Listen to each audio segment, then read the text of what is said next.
So, facebook.org at saka Facebook Katana. Okay? Yung facebook.org, yun yung package name ng Facebook Messenger na nakikita natin sa cellphone. Actually, pag nag-i-scan tayo ng cellphone, isa sa mga folder na ini-scan is yung facebook.org.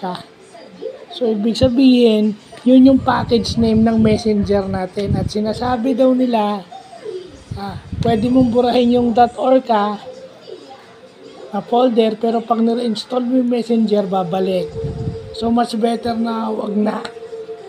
Siguraduhin na lang na hindi infected yung messenger nyo para hindi mapasukan. So, definitely yun lang siya, yung facebook.org. Sabi ko, ano tong facebook.org na to? Yung pala yung package name ng Facebook Messenger.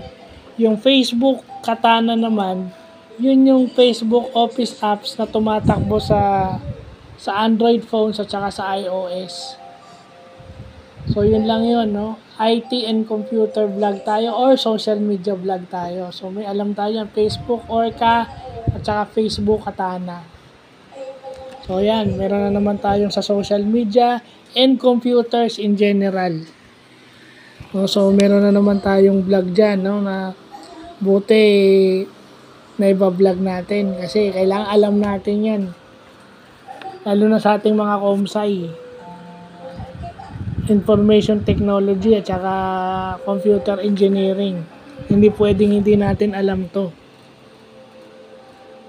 No, hindi kasi ang sabi nila siguro biglaan lang ano ipapangalan mo dun, anong package yung ipapangalan mo dun sa sa Facebook Messenger. So nag-ano sila Orca.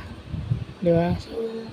So yun yung magandang matututunan natin ngayong araw. Magandang matutunan kasi baka nakikita nyo pero hindi nyo pinapansin. At definitely dapat pinapansin nyo yan. Kasi dapat, alam nyo dapat kung ano yung laman. Importante yung laman ng Facebook Orca kasi yun yung package name ng messenger mo. So sa akin, anything na laman ng folder na yun is importante para mag-function ng maayos yung messenger mo. At ganun din pag yung sa Facebook Katana. So, yun yung bago na tututunan natin.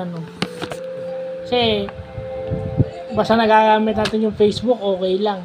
Wala tayong natatanggap na notice galing sa Facebook, okay lang. Pero itong mga to, dapat as computer science graduates or IT professionals or computer professionals, dapat alam natin to. So, yun lang po.